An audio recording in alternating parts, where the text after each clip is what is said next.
Hi friends, welcome to my channel. కొత్తగా నా channel చూస్తున్నట్టయితే ఫాలో చేయండి, సబ్స్క్రైబ్ చేసుకోండి. ఇక్కడ చూపిస్తున్నాను కదా క్లవ్ బీన్స్, ఇవి రీసెంట్గా మార్కెట్లో అమ్ముతున్నారు.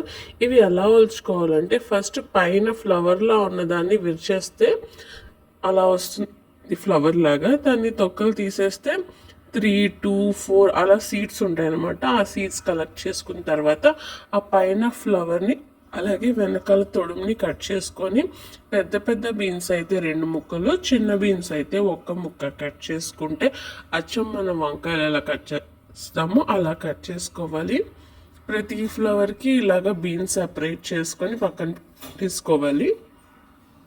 మీరు ఎప్పుడైనా మార్కెట్లో ఈ వెజిటేబుల్ని చూసారా? ఇది చాలా బాగుంటుంది, మీరు కూడా ఒకసారి ట్రై చేసుకోండి. అయితే ఈ కర్రీ వచ్చేసి అయితే ఉట్టి ఉల్లిపాయలు మసాలా వేసుకొని చేసుకోవాలి, ఉప్పు వేసుకొని.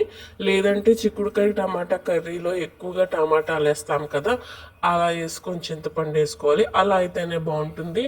ఒక ఉల్లిపాయ ఒక టొమాటో వేసి చేసినట్టయితే నార్మల్ కర్రీలాగా మీకు టేస్ట్ ఏమనిపించదు అనమాట, ఉల్లిపాయ కర్రీలాగే ఉంటుంది.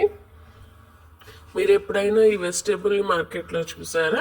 చూస్తే కనుక నా వీడియోకి కామెంట్ చేయండి. నేను చెప్పిన ఇన్ఫర్మేషన్ నచ్చిందా? చూడండి, కట్ చేసిన ముక్కలన్నీ ఎలాగున్నాయో, కొన్నేమో సీడ్స్ లాగా, కొన్నేమో ముక్కల్లాగా. ఇవి కట్ చేసేటప్పుడు వాటర్లో ఉప్పు వేసుకొని పక్కన పెట్టుకోవాలి, ఎందుకంటే ఇందులో కొంచెం జిగురు ఉంటుంది, సో త్వరగా పాడైపోతాయి. ఇదిగో చూసారు కదా డస్ట్, ఇదంతా ఒలిచేసి పడేసింది అనమాట.